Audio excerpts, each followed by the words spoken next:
Yes, that's right, Stuart, causing quite a bit of concern for the government. These are protests by people, as you say, up there in the northwest of France, in Brittany, protesting about both job cuts that have been going on and also taxes that are very unpopular there, including one on heavy vehicles. Now, they've become known as the Red Caps because of the distinctive red hats that they wear. Well, William Hildebrandt now explains the significance of those red caps and also the anger behind this growing revolt. Protesters carry the black and white Breton flag and wear red caps that are reminiscent of a 17th century revolt against the fiscal policies of King Louis XIV. But their modern-day foe is French President François Hollande. Protests were first against a proposed road tax on heavy goods vehicles. Truck drivers in Brittany said the so-called eco-tax would unfairly target them due to their location in northwestern France.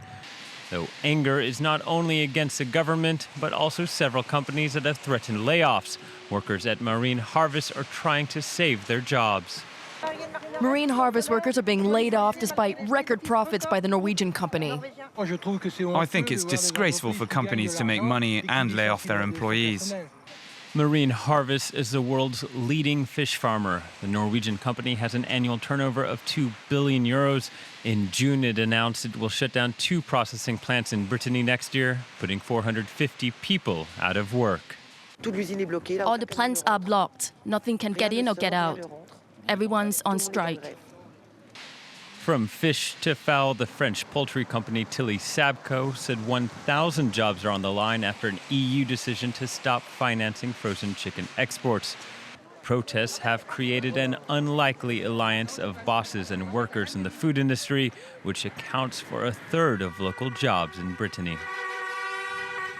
Well, those protesting against the eco-tax not happy with the fact that it's only been suspended as well. In fact, they want to see the tax cancelled for good. Well, the mayor of the town of Caix came out of a meeting last night on the topic and issued this ultimatum.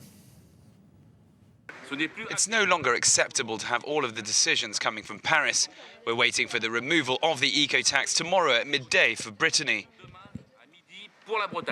And a junior minister in the government's already responded to that. Guillaume Garot, he's related to the food ministry, says we do not govern by ultimatum. So this one's going to run for a while. OK, that's the latest on that story. Let's take us through the markets. How are they looking today? Yeah, let's have a look at the Asian markets. Of course, we've still got about 40 minutes before European markets open, but this was the picture pretty much at the end of trading. The Nikkei in Japan, they're up 0.8%. And just one stock there in Japan, Toyota, they announced just after the close there that their net profit in the first half of the year was up 82.5%. No sign of a slowdown in the car industry for them. $10 billion they made. Not a bad result. Pretty good.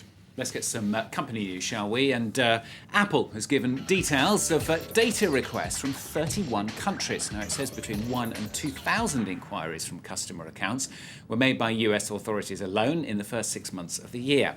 Most of these are related to robberies and searches for missing people. And the European Union is about to hit a number of banks with multi-billion euro fines. Now, they relate to allegations over manipulating key global benchmark rates, the Euribor and the yen LIBOR. Well, the Financial Times says that the Royal Bank of Scotland, Deutsche Bank and Société Générale have already agreed on the penalty. JP Morgan, HSBC and Crédit Agricole also set to be fined, the newspaper says. Schools are closed and flights disrupted in Greece as a general strike gets underway. The 24-hour stoppage is to protest against continuing austerity. Guns inspectors from the country's lenders are in Athens to review progress on bailout targets. Now, returning to France, the latest figures on salaries for bosses at France's biggest companies showing a bit of a mixed picture. That's right. The average salary for bosses in the CAC 40, these are the biggest 40 companies here in France, came in at 4 million euros, just under, as you can see there. Those poor bosses actually having a 6% drop in their salary. I know. I don't know how they're going to get by on that. However, the drop actually was limited to those big 40 companies, so restraint there perhaps. But if you look at the next 80 big companies in France, it's a slightly different picture. There, salaries for last year went up by about 9%. Now, these are the three big earners in French business last year.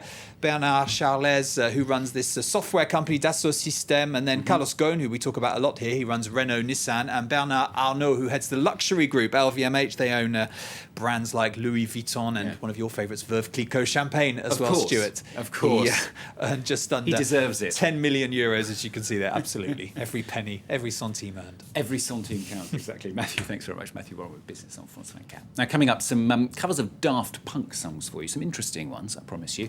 Web news, though, today, beginning with the Australian websites under attack from Indonesian hackers. The NSA and its Australian equivalent, the DSD, allegedly joined forces to spy on members of the Indonesian government during the United Nations Climate Change Conference in Bali in 2007. The reports were published on several international dailies and based on documents leaked by Edward Snowden. The revelations have sparked outrage, with countless netizens taking to the web to vent their anger.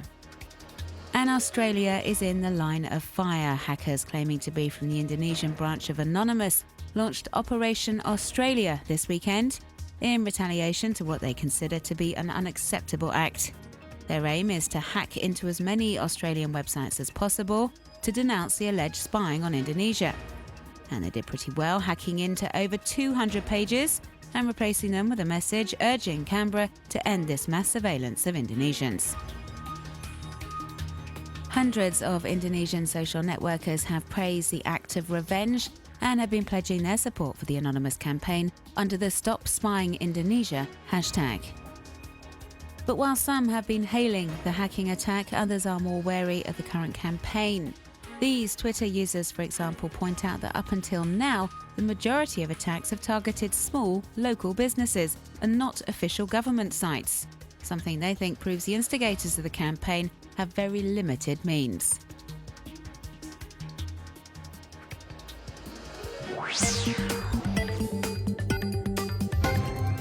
Two and a half years on from the start of the conflict between the Sudanese government and armed rebels in the disputed oil-rich region of Abyei, Sudanese journalist organisation Nuba Reports has released a video highlighting the plight of civilians in South Kordofan province. According to the organisation, since April 2012, around 1,200 bombs have been dropped in the province, killing at least 52 people and leaving thousands of others utterly destitute. The video, recently posted online, features residents sharing accounts of the attacks by government forces. This man, for example, lost his home in the bombing and thanks God that he escaped unharmed. This young woman wasn't quite so lucky. She was seriously injured as she battled flames caused by bomb fragments. She and other survivors also describe how everyday life is marked by hunger and exhaustion.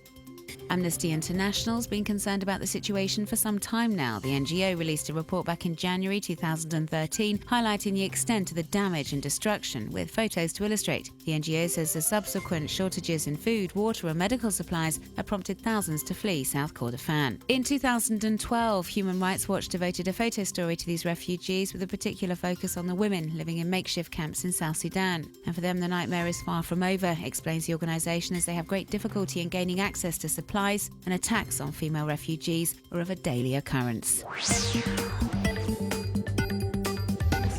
With over 46,500,000 Twitter followers, American singer Katy Perry is now the most popular person on the microblogging platform. The California-born artist now has several dozen thousand more followers than Justin Bieber, who takes silver in this particular popularity contest. Her rise to the top of the Twitter leaderboard is largely down to the success of her new album, Prism, released last month, and #1 in the American music charts for the past few weeks. Artist Jeff Bennett has been incorporating Star Wars characters into the realistic and bucolic works by American painter Thomas Kincaid, who died last year. This astonishing project merging two very different worlds is called Wars on Kincaid. It's available to view on the site DeviantArt and will no doubt prove very popular with fans of the George Lucas saga.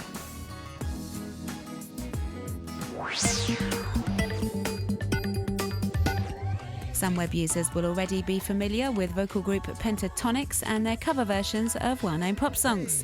And here's their latest offering, a tribute to Daft Punk, in which they revisit some of the French duo's greatest hits. You can check out the video in its entirety on the group's YouTube page.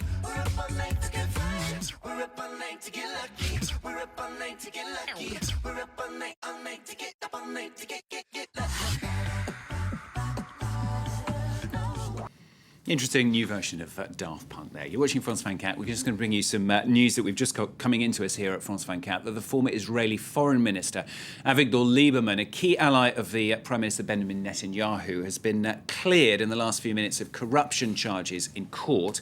Now, it paves the way for a political comeback for him. The right-wing power broker, who's a hardliner on peace talks with the Palestinians, stepped down as head of the Foreign Ministry. This was last year after being charged with fraud and breach of trust. We'll have more on that as we get it, of course, here on France 24. Coming up as well in the next half hour in Asia Live, we'll be talking about the Taliban, in fact, and drone strikes. A special report is perhaps the surprising news to you that those most affected by the strikes in Pakistan are more pro those strikes than those living elsewhere in the country. We'll tell you why in today's Asia Live.